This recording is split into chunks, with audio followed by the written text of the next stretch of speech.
Each life we incarnate into has a divine purpose. For the majority of people on this planet, their purpose has eluded them.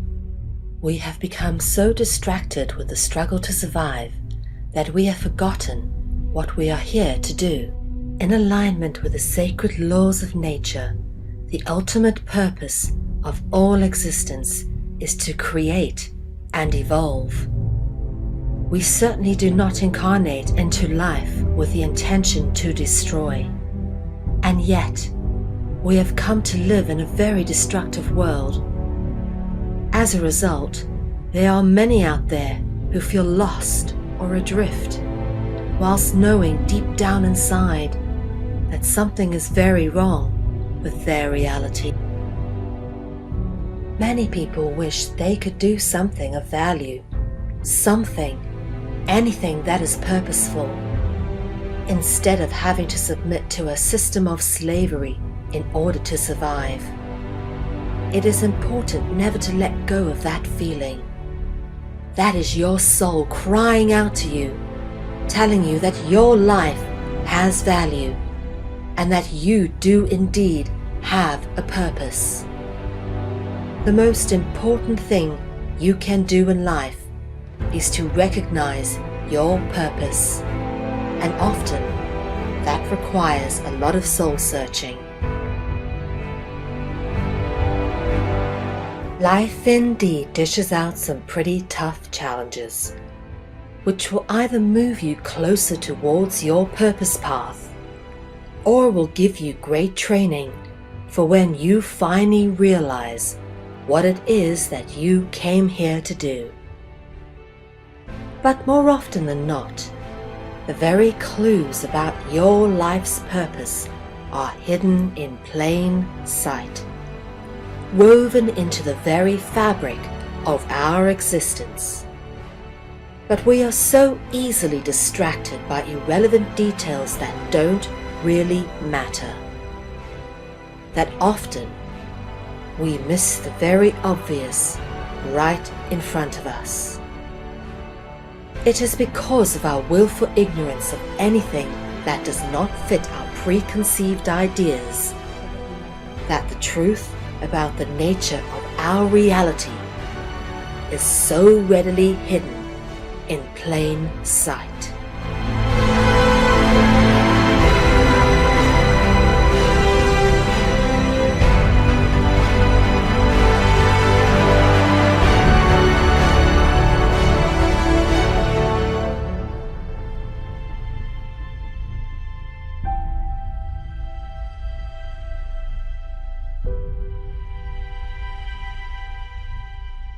This is a very deep and personal journey, which has come to be expressed in many aspects throughout my life. This is not just an attempt to retell a bunch of research and pass it off as my own, for I am very grateful and openly acknowledge all the many wonderful people that I have been given the opportunity to work with and to learn from in order to get to the point where I've come to know what I now know. This is a journey I was always destined to go on, and likewise, how I have come to know this information forms as much a part of the story as the information itself. Good evening, everybody. My name is Mel V, and this is Conscious Consumer Network coming to you live from an undisclosed location somewhere in Europe. Hope you're all fab and flourishing this fine evening, morning, or afternoon, wherever you may be on this planet. Tonight is the second to last episode of Dragonology Season 2. So if you have been following along, buckle in your seatbelts because it's going to be quite a ride. A lot of stuff to cover off, and we're getting close towards the end of the season. Only one more episode next week, and then we're done. So you can imagine we're trying to get as much into the season so that you guys are educated and up to date on what is going on. So as I said, this is episode 12. There will only be one more episode. So thank you for all of you who have managed to stay with us for the 2 seasons, and especially thanks to all of you who have written in and expressed your appreciation for the work that we do. There's a lot of research that goes into putting into each and every single episode, days of work, literally. So it's ever so appreciated that you guys are appreciating the effort. This is all about educating all of you after all. Okay, let's start with some basics just to recap. What is the purpose of Dragonology? The main purpose of Dragonology is to identify the common origins of our present-day cultures, societies, religion, and war, which can all be traced back to the dragon and the worship thereof, taking the form of rituals, often involving sacrifice. In order to confuse ourselves from this artificial construct projected upon us, which keeps us enslaved and suffering, we need to grasp the true nature of our reality. So, those of you who have been following along, this will be just a bit of a recap and pretty familiar ground to you all as to the whole concept of cult culture, okay? And some of the things which get covered quite extensively, or have been covered quite extensively in Dragonology over the past year or so, is things like religion. We've covered that absolutely in every single way imaginable, and we're going to be touching on that quite a bit tonight, dealing with a few very interesting facts. Of course, one of the things that are inextricably linked with culture is things like theatre and music, which all find their origins in dragon worship. And then, of course, you've got sports, games, and competition, education, and, of course, work and servitude. And then, of course, the cult of the corporate state, and then the cult of paying taxes and contracts. We've dealt with that quite a lot in previous Dragonologies, and tonight we're going to be getting on to the topic of war. That's been covered off quite a bit too, but we're going to get into that in depth because it seems that we are verging on a third world war at the moment with all of these attacks going on all over the show. So one of the things that we need to recognize when studying this area of information is the fact that there are certain themes which keep reoccurring, and starting to learn those themes helps you identify this in your everyday life, right? So recognizing the themes pertaining to dragons or angels, because dragons are angels, assists us in identifying the control structure that keeps humanity at war and in servitude.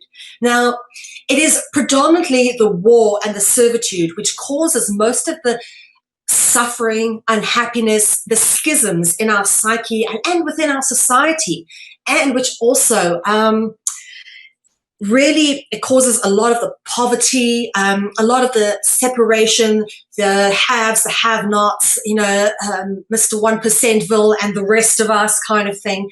This all kind of ties into each other, and ultimately it all comes under the whole theming aspect, and we're going to climb into that quite deeply tonight.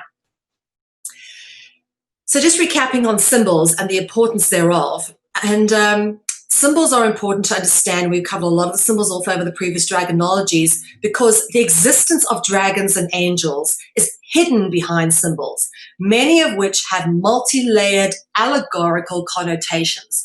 And when you look at something like, for example, the cross, which you've got several representations which have all evolved from each other, they all are multi-layered allegory. There's so many layers to understand what it really is indicating. And of course, we've gone through that quite extensively. So if you haven't watched the previous Dragonologies, at least for learning the symbolic representations and what they mean, it's certainly worth going through season 1 and what we've done so far of season 2.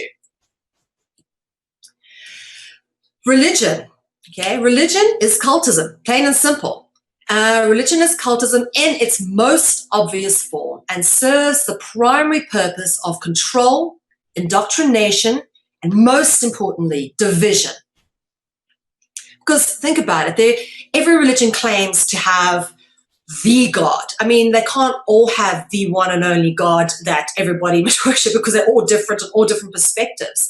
But they are all used as mechanisms of division to keep people in conflict with each other. And this is very obvious in our current political and economic climate. because the tactic has always been divide and conquer. Throughout history, humanity has been controlled through division, largely orchestrated by cults of religion and statism. Okay?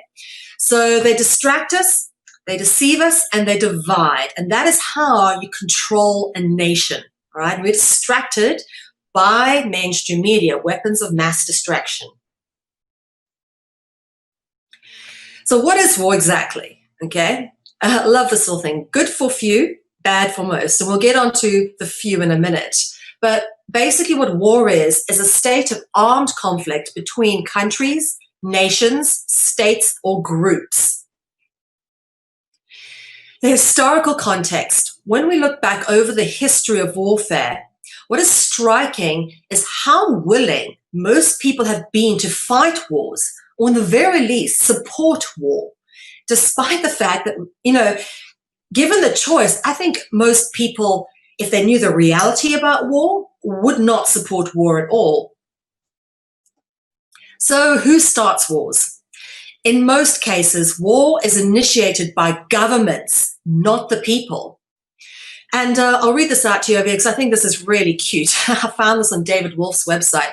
It says, the little boy asks the question, why do we have wars? And the mother says, because we are ruled by an elite group of psychopaths who own the banks that control the governments and media. They fund both sides of war for profit, and they manufacture the consent of the public through the propaganda of media. Now, this is one very switched on mother. I wish my mom had been that honest with me when I was a kid, because that is the honest truth. This is beautifully summed up right here. This is exactly how it is, folks. So let's get on to manufacturing consent. One of my favorite people of all time, Noam Chomsky, has written some brilliant books about the corruption of the media. And one of the things he says, the general population doesn't know what's happening and doesn't even know that it doesn't know. Of course, you don't know. How can you know what you don't know? Yeah? So the majority of people, when asked, would absolutely be against the idea of needless suffering and mass murder. You think about it. If you walked up to someone on the street and you said, tell me, are you for needless suffering and mass murder? How many people, if they were honest and not larking about, would say, hey, I'm more keen on suffering and mass murder. Hey, murder my whole family. In fact, I'll suffer for you. No one's going to say that, are they? It goes against our most basic instinct of survival and humanity. No one wants to be in pain. No one wants to see people they love being killed off for the purposes of profit of a very few. Now, controlling public opinion is one of the ways in which they have gotten people to accept the idea of needless suffering and war. One of the key tactics used to keep people passive and obedient is to strictly limit the spectrum of acceptable opinion, but allow a very lively debate within that spectrum. And we'll show you that tonight, for example, how exactly they do that. Is that, there's a lot of debate at the moment going on about the attacks in Paris, the refugees and this and that, but what people don't realize is who's really putting the strings at the top. So long as you don't go there and you don't point to the real perps, you can debate as much as you like within a very limited spectrum. Media is a business, plain and simple. Noam Chomsky said it. Media is a business, and thus it is subject to the same bias as any other business or product. What is aired in media, what gets reported upon, and how they report it will be based upon the need for profit, always. And you can guarantee that it's not always fair and just. The conditioning of humanity is propagated through media, and humanity is indeed being conditioned into accepting its own suffering, servitude, and demise. And this is actually a little saying from the book 1984 by George Orwell, where it says, war is peace, freedom is slavery, ignorance is strength. And we are quite literally being taught to believe this, okay? Even though it doesn't make sense. This is what they want us to believe. We are being conditioned into this mindset to believe that war is peace. In order to have peace, we've got to go to war. Think about it. freedom is slavery. Oh, we're free. We live in a free world. And, but, most people are in servitude. And ignorance is strength. Yeah, maybe ignorance is bliss, but is it strength? Are you strong if you are believing in the lies? I don't think so. Is war necessary? Well, the greater mass populace is led to believe that war is necessary in order to ensure our protection. But what about the protection of the many millions of innocent people who end up being casualties of war? And if war is the answer, we are asking the wrong question. War is never the answer. Needless suffering, murdering of innocent people, spending billions and trillions on war toys and arms whilst people go hungry. Is that right? Is that necessary? And how does that benefit humanity? It simply doesn't. It's just destructive. War for peace, the obvious hypocrisy. The greater mass populace is sold the hideous contradiction that war is necessary in order to maintain peace. And this is, no, we need peace, but we're going to go to war so that we can have peace. And people believe this, in order to maintain our freedom, we've got to fight for it. We've got to have war. And this is a bit strange, people. We have things like the Peace Palace in The Hague, supposedly standing for the peace that has been created on our planet when there has been a war waging for at least 2,000 years. We're permanently at war. There is no peace. 70,000 people a day die in one way or another at the hands of the cabal, at the hands of the international bankers, at the hands of the warmongers. It's not okay. The cost of war. The total cost of the amount spent on war is enough to house, feed, and clothe and medically care for the sick, the poor, and the suffering of the world many times over. Yeah? And this is something that was pointed out by comedian Bill Hicks. And here's another thing that was Tupac Shakur, who was apparently shot. Many stories there, and we won't go there now, but, very interesting that someone who has made it in the music industry and probably from the ghettos himself, so he's seen suffering, recognizes that they've got money for wars, but they can't feed the poor. Like I said, we could medically care for, house, feed, and clothe the poor, sick, and suffering of the world many times over. And recently, a statistic came out about one of the war toys that were bought by the American military, a fighter jet of some sort. I don't know, the F-16 or something like that. I can't remember the number, but basically, the cost of buying this one plane, was billions. And they worked out that if they took the cost of that plane, they divided it across every person in America, it would be enough to buy every single person in America a home for $500,000, or to give every person $500,000. So this war toy is going to go off and do a lot of damage and destruction. They're more invested in creating damage and destruction, spending all that money there than they are in caring for people. Yeah, so they're not interested in maintaining peace and looking after people and humanitarian and being kind. That's not it. That is not fun or profitable for them. Okay, they'd rather spend all that money on a very expensive war machine that causes damage and everything, and that war machine has every chance of being blown up itself. Completely destroyed whilst it's out there, because that is the occupational hazard of such a item. Such a war machine has absolutely got huge risk attached to it in terms of whether it will survive or work long term. And then, of course, we're just speaking about what America is spending on war. Way too much. If you actually look at this, is the dollar amounts adjusted for the inflation rates of 2011. Okay, some of the amounts has been spent since the American Revolution in 1776. Right, $2,407 million here. And now you start going up to insane amounts, for example, in World War II, the Gulf War. We'll get into some of this in a minute. The Iraq War, okay, let's have a look at the Iraq War. The war cost to date is around $4 trillion. No jokes, $4 trillion. So that's a hell of a lot of money. You can do a hell of a lot with $4 trillion. It's like we say, you could lift the entire planet out of poverty with $4 trillion. And then, of course, there's the cost that can never be recovered, which is the cost of lives.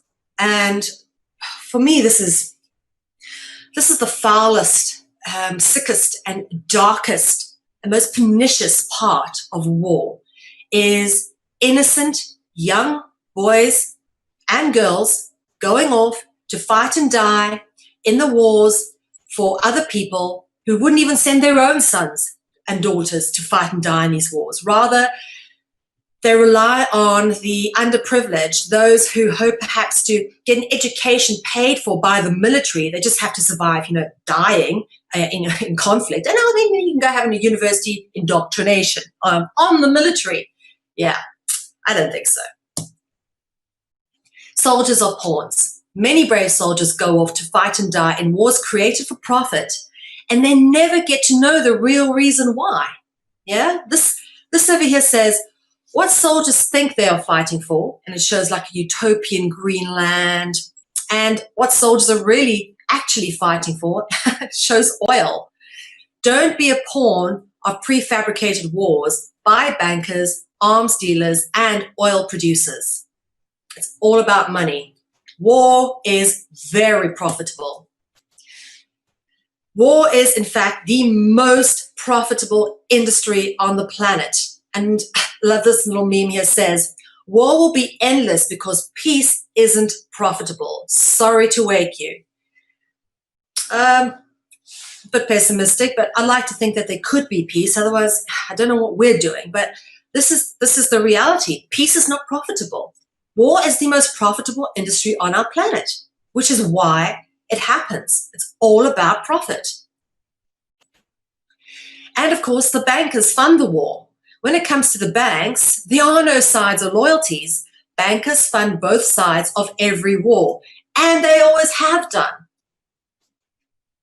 And it says here, all wars are bankers' wars. Yes, of course they are. Many of them are orchestrated. The Rothschilds have orchestrated many wars so that they could become very wealthy. The Rothschild banks are well known by American and British intelligence, who have documented evidence that the House of Rothschilds and other international bankers have financed both sides of every war since the American Revolution.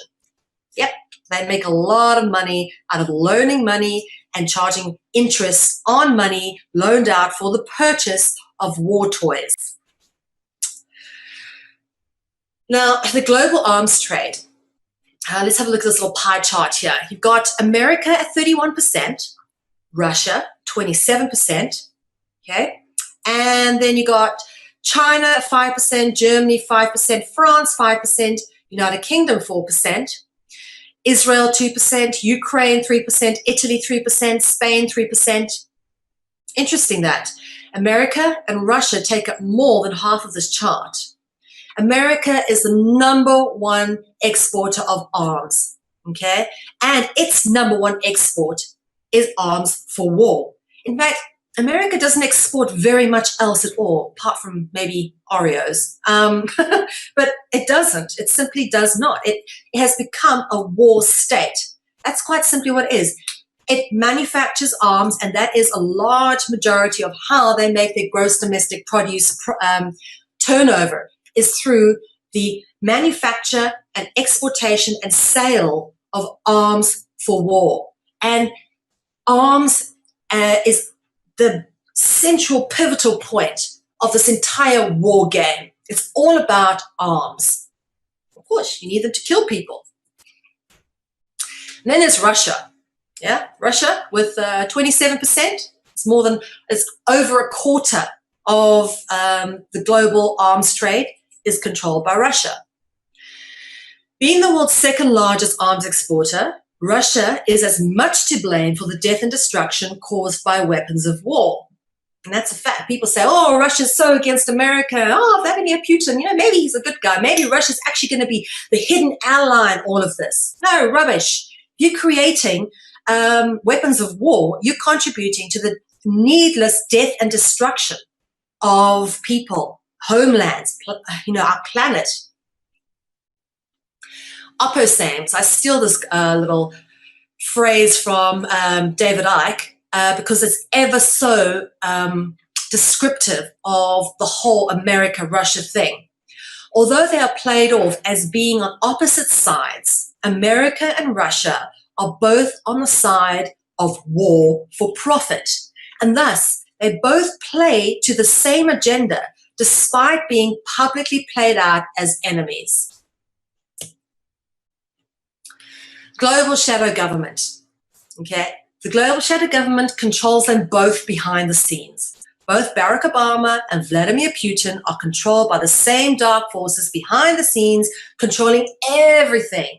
Even those who may appear to be enemies and on opposite sides are actually controlled by the same forces who are actually orchestrating the conflict, because they need conflict in order to have war. Because why? War is profitable. Always comes back to profit. Russia is in fact controlled by Rome, and there's some very obvious clues in this. The capital of Russia is called St. Petersburg. St. Peter is the patron saint of the Roman Catholic Church, and I do get into the takeover of Russia by the Roman Catholic Church much later, but there's some very interesting things. I'm sure many of you recognize this. It's a famous landmark in St. Petersburg, is this beautiful church. St. Basil's, it's called, and it's in St. Petersburg in Russia. One of the really most astonishingly beautiful churches. I would really, really love to see it one day in person. I've got a thing for beautiful buildings and architecture, and this one's particularly stunning, but we'll get into the St. Basil thing a bit. But again, there's two very interesting things to notice here. Is the St. Petersburg and St. Basil. Now, for those of you who have been following along in previous Dragonologies, you'll be familiar with the basilisk, said to be a giant winged serpent that's supposedly capable of killing with a mere glance, supposedly the king of serpents. And they're sometimes depicted with cockatrice-like features, again, linking the relationship or the correspondence between bird and dragon, which we've done many times before in previous Dragonologies. But what's interesting to notice is the name of the famous landmark cathedral in St. Petersburg is known as St. Basil. The name Basil is etymologically rooted in the word basilisk. And of course, Emperor Basil II gifted a bronze snake to the Basilica of St. Ambrosio. Now, what's interesting to notice is the word basil, basilica, and basilisk all come from the same root. And it's not an accident that Emperor Basil bequeathed this, or gifted this basilisk or bronze snake to the basilica. He knew exactly what he's doing. Yeah, it's the Catholic basilica. And of course, all roads do lead to Rome. And it's not just a cliche, this is a fact. When you're looking at who the ultimate controllers of everything are at the very top, all roads lead to Rome. The majority shareholder of the world's largest arms manufacturer is the IOR, also known as the Institute for Works of Religion. Yeah, the IOR is actually an acronym which means the Institute for Works of Religion, which is also known as the Vatican Bank. No jokes. Now, what's interesting is the Vatican promoting peace by being one of the largest shareholders in Beretta Arms Company. Now, Beretta is one of the largest arms manufacturers on the planet, and the Vatican Bank is actually the biggest shareholder in the biggest arms manufacturer on our planet. Interesting that. Now, here's where it starts to get very interesting, okay? We start looking at the supposed enemies that are portrayed in our society, the threats, the terrorists, or supposed threats and terrorists, which are in fact manufactured to create fear in order to get the public on side to back an agenda that will lead to war. And I want to read this statement here by former British Foreign Secretary Robin Cook, who said, "The truth is there is no Islamic army or terrorist group called Al-Qaeda, and any informed intelligence officer knows this. But there is a propaganda campaign to make the public believe in the presence of an identified enemy or entity. The country behind this propaganda is the United States." Well, of course they are. They're masters of propaganda. Of course, the Central Intelligence Agency created Al-Qaeda. Yeah, Osama bin Laden was a CIA asset. And who controls the CIA? Well, let's have a look here. This is a quote from The Knights of the Maltese Cross by Edith Simon, written in 1961. It says, "The Grand Council and Sovereign Military Order of Malta has headquarters in Rome. These Knights of the Papal Caesar control the banking, industry, and military complexes of the world. They rule the international intelligence community, the KGB in the East, and the CIA in the West." So they control the global intelligence community. And of course, it's written in 1961. That's when the KGB was still the intelligence agency for Russia. Right? Now, the intelligence agencies control the military, who orchestrate the wars. Now, this is proof that Putin is controlled by the Vatican because Vladimir Putin was head of the FSB, which is one of the successor intelligence agencies to the KGB. And as you can see here by this quote from Edith Simon over here, they rule the intelligence community, KGB, all right, which is what Vladimir Putin was head of. Now, you don't get to be the head of an intelligence network unless you're absolutely controlled by the Vatican. And this is true for the CIA. This is one of my favorite CIA former directors who just, yeah, all the hallmarks are there of what a pernicious bugger this one was. He was a member of both the Knights of Malta and Opus Dei. And Opus Dei is a very hardcore secret society where they actually whip themselves and put metal clamps on themselves and wrap themselves in barbed wire and all sorts of strange things to cause themselves pain, to remind them of their obligation to the Vatican, which is really scary. I mean, this is a scary bunch of people. And this is the dude who ran the Central Intelligence Agency. And it says this is a few quotes from him just to give you an idea of, think about this. This guy actually said, "The CIA owns everyone of major significance in major media." Well, of course they do. That's not news. Mainstream media is hugely controlled. Furthermore, he said, "We'll know our disinformation program is complete when everything the American public believes is false." Truly, they wanted us to believe the complete opposite of what is true. They need to mind control us to support war. Of course they do. Now, global intelligence networks are Vatican controlled, as per Edith Simon's quote.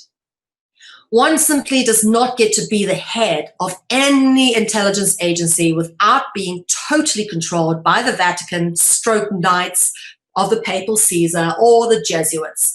And Jesuits, we've covered them plenty as well. But basically, it's all controlled from Rome. All roads lead to Rome. So, what is ISIS? That's the latest threat.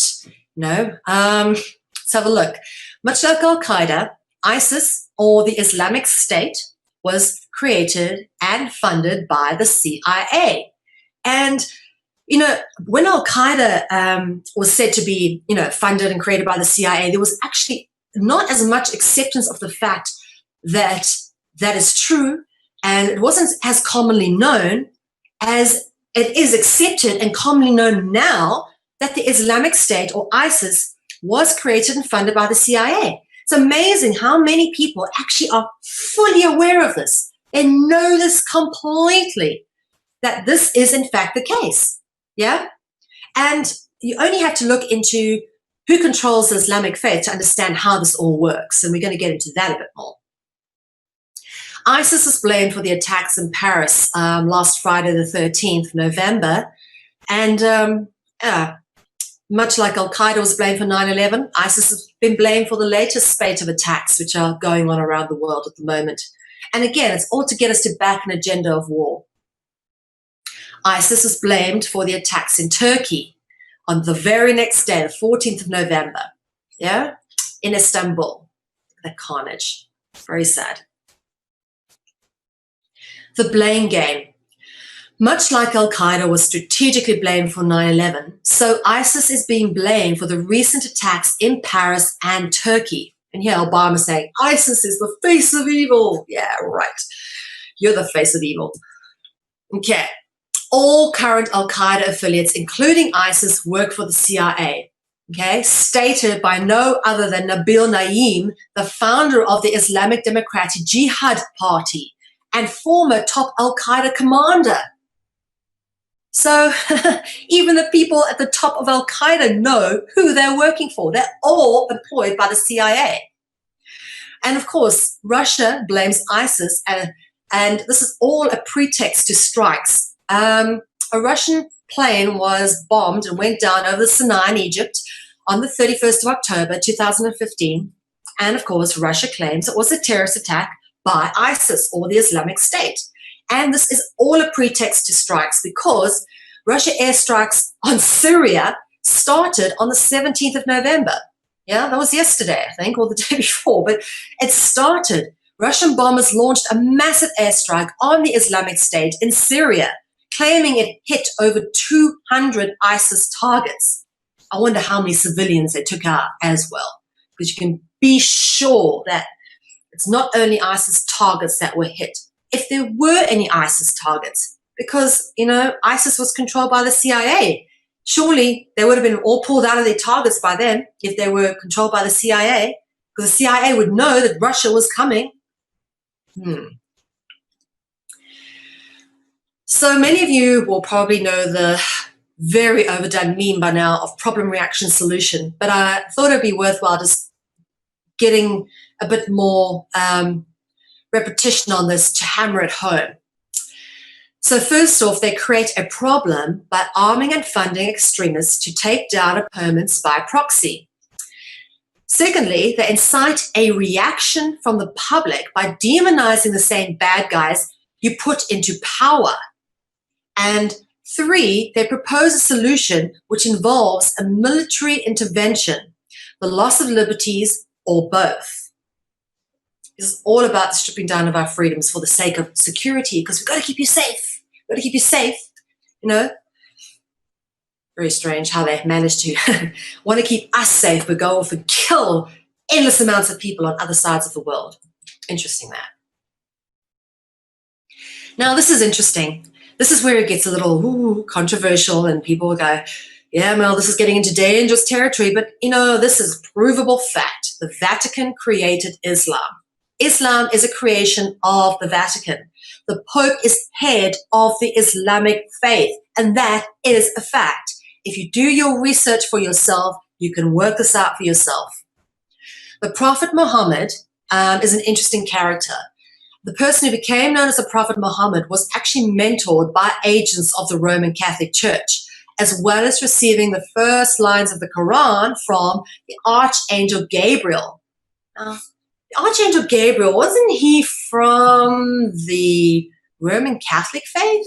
Very interesting that he mentored or supposedly gave Muhammad the first words of the Quran. Now, I've covered this off in previous Dragonologies extensively, who Gabriel is and what he represents, and what other archetypes and other cultures Gabriel is supposedly. But Gabriel's always represented in red and green. Yeah, remember the green man, Al-Qadir? That's all Gabriel. Those archetypes, all the same. But have a look at that. Yeah, the red and green in the wings indicates Gabriel. Same here, red and green in the wings. Notice in this depiction, and these are all very old drawings, he's got horns on the head. Very interesting that. Yeah, mentoring Muhammad. Now, Muhammad in this picture is surrounded by what is referred to as an aureola, but in the Islamic texts, they're holy people, which are normally in Christian art, would be surrounded by a halo or a full body halo known as an aureola.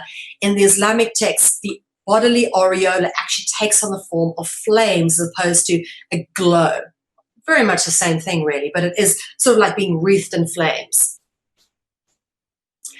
As we've said before, angels and dragons are very much the same. If you've studied dragonology, we have proven one thing conclusively, and that is that angels and dragons are one and the same. So if you want to claim that the archangel Gabriel mentored Muhammad, he was mentored by a dragon.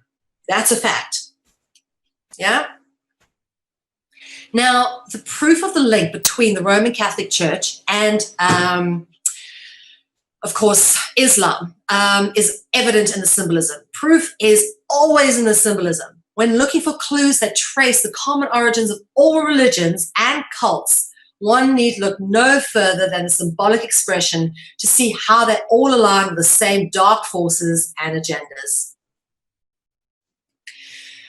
Virgin Mary. This is getting interesting. The Roman Catholic Mother Goddess archetype takes the form of Virgin Mary and is often symbolically represented with or standing on a moon. Yeah, this is the moon over there, you can see. Other symbols worth noting are, of course, the halo of stars, which we shall get into, and the serpent underfoot, which you can see over here. She's got a serpent's head coming out from underneath the foot and and it's wrapped around this globe over here. Those are very worthwhile noting because we're going to get into that a bit more now.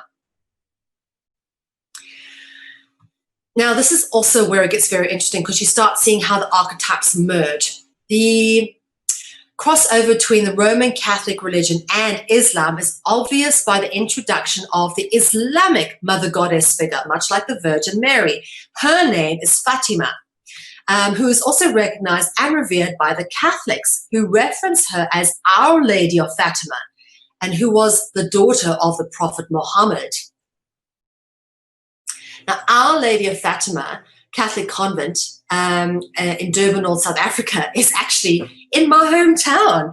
And this is funny, is because as a kid, I never thought to question why a Muslim mother goddess was the name of a Catholic convent. And yeah, it was always right in front of me. And this is the strange thing, is that these things are sometimes just put right in front of us and we just accept it as the way it is without questioning, hang on, what's going on there? And we really need to be doing more of that. You know, this is something that years later, when I started to realize what was going on, I was like, oh my God, they actually, the only Catholic convent in my hometown was called Our Lady of Fatima. You know, and back then I just kind of accepted it. I had friends who went to that school, just accepted it as the way it was, not questioning why it's called Fatima or who Fatima was. But yeah, Our Lady of Fatima, the name of the Catholic convent in my hometown. So going back to Virgin Mary, we spoke about the symbolic allegories attached to her. One of the things being the fact that she's always standing on a moon. Often depicted standing on a moon. You can see it closer up over here. That's definitely a crescent moon, because Mary is a moon goddess, like many mother goddess figures in other religions. And here's other depictions of Mary, often depicted, yeah, she's carrying Jesus supposedly, and this one she's also holding Jesus, but often depicted on a moon. Look, yes, standing on a moon again. Now let's talk about the Virgin and the serpent. Apart from being represented as standing on the moon, the Roman Catholic Mother Goddess archetype is often depicted as standing on or over a serpent or dragon. Yeah, and you can see the dragon over here.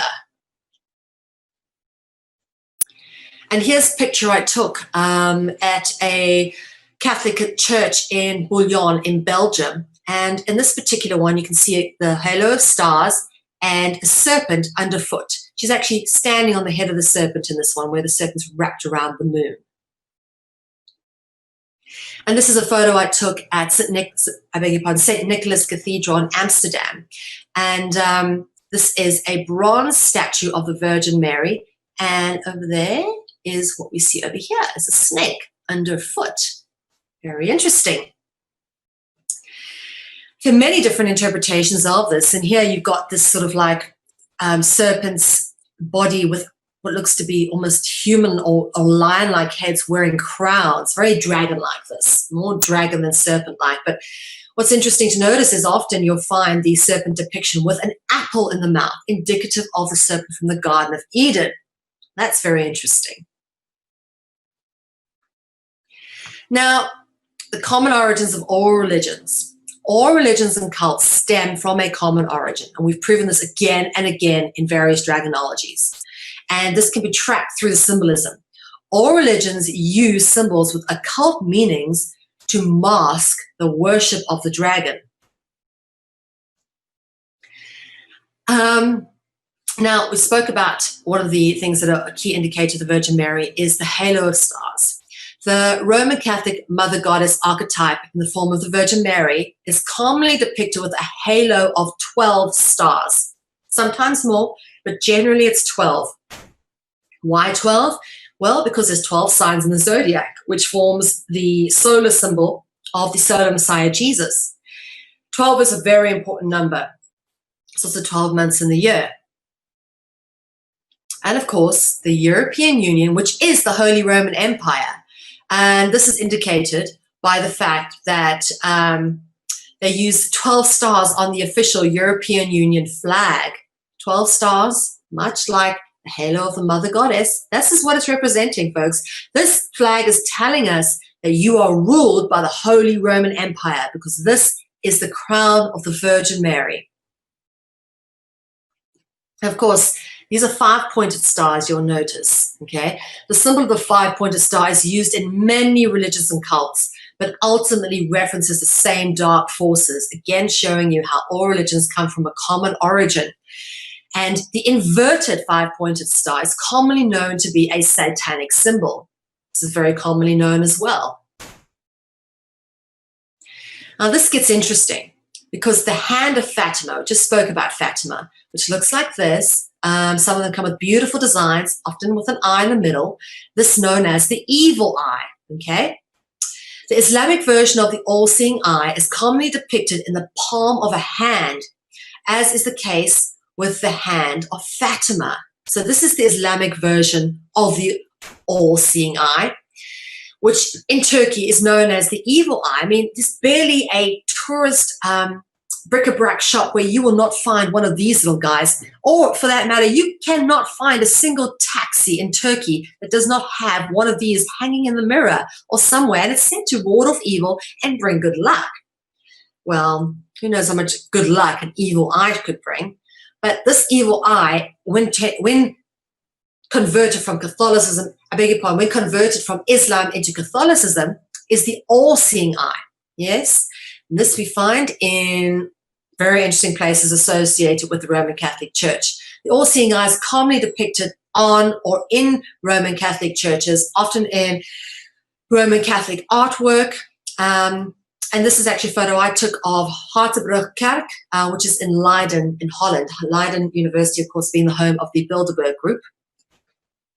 And the all-seeing eye turns up in lots of interesting places. It's depicted in very interesting and unique ways, such as being depicted on the back of the $1 bill, as you can see over here.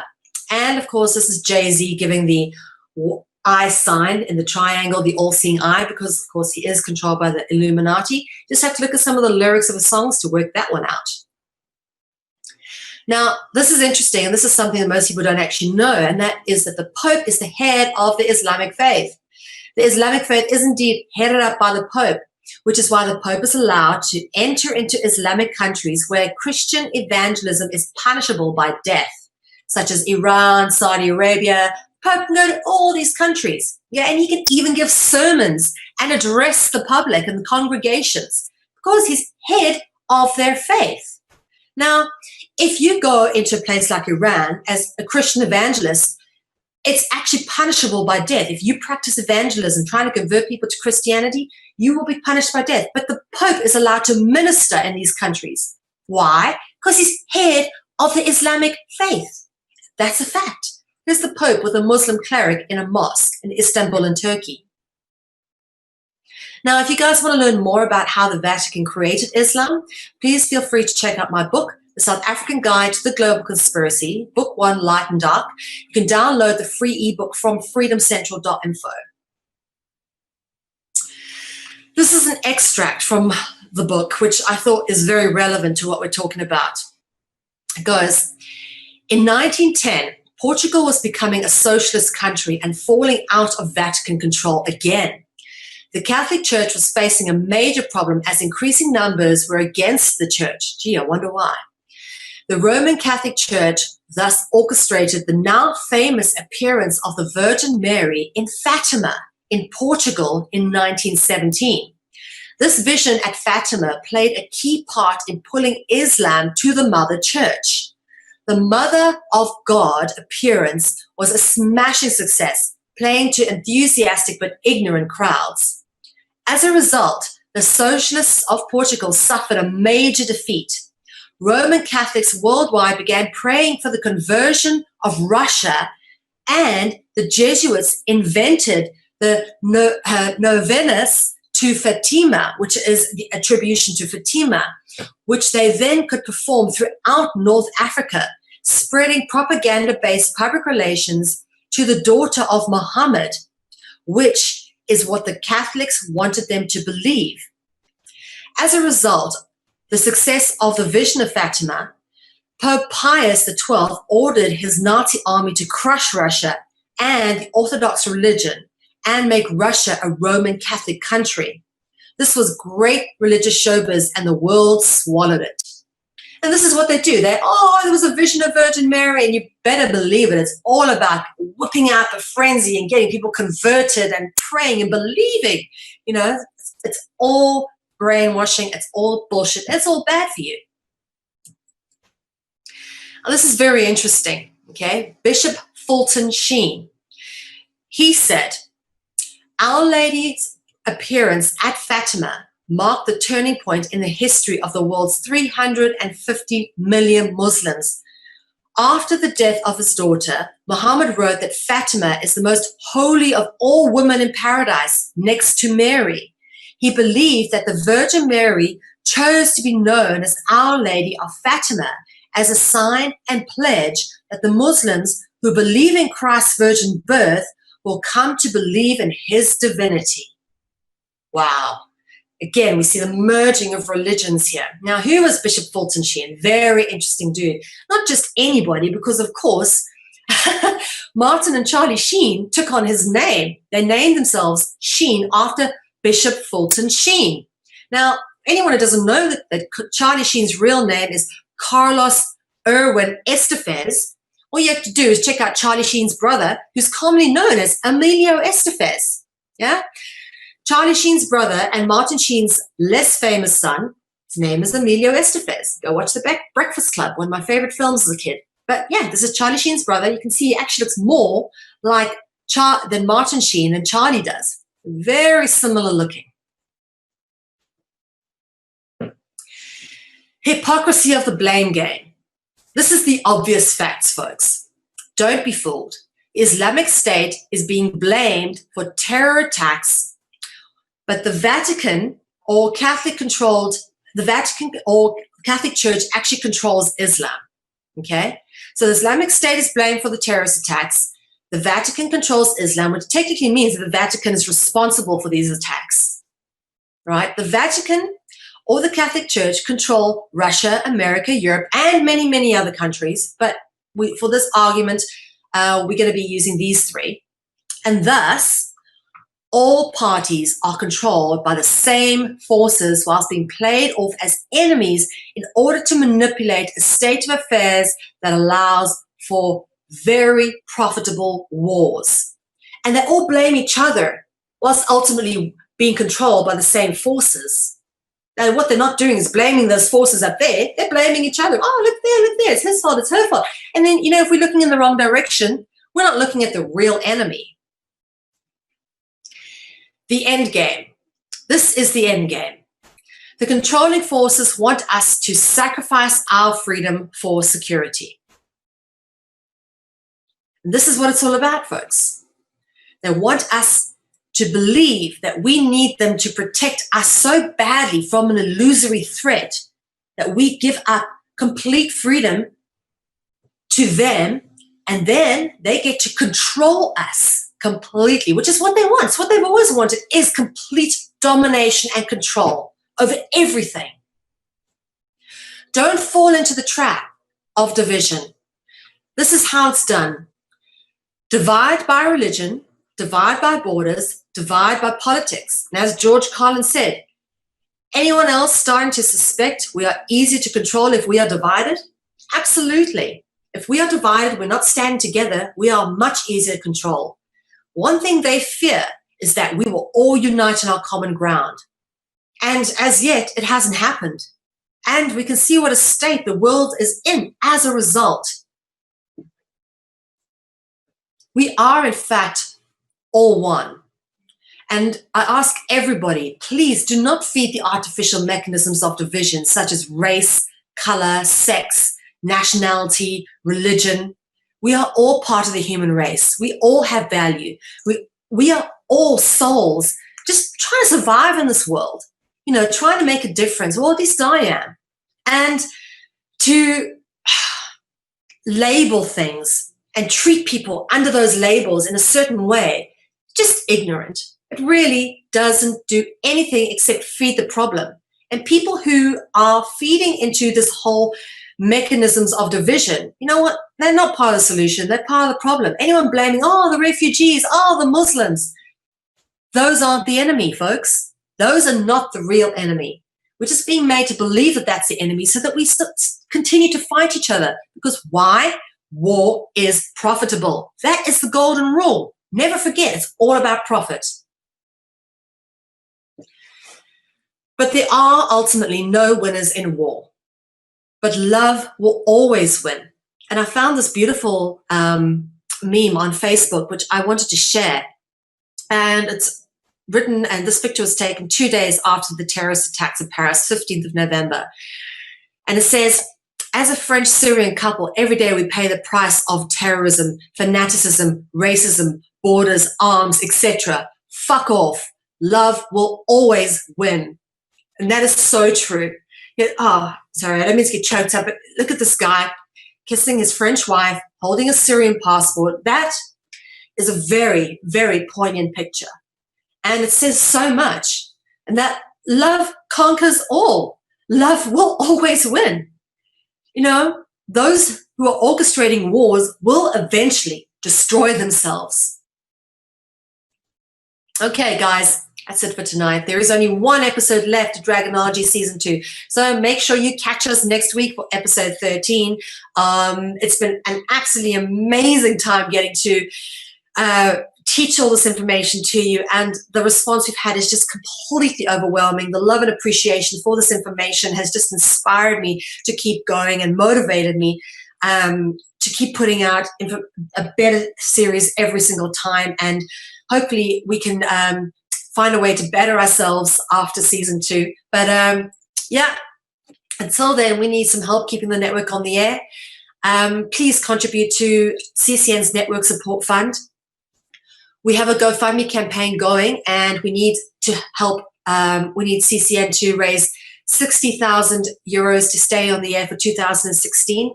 That is the running cost for 2016. So if you can't donate, please share the campaign online or like and recommend it to friends.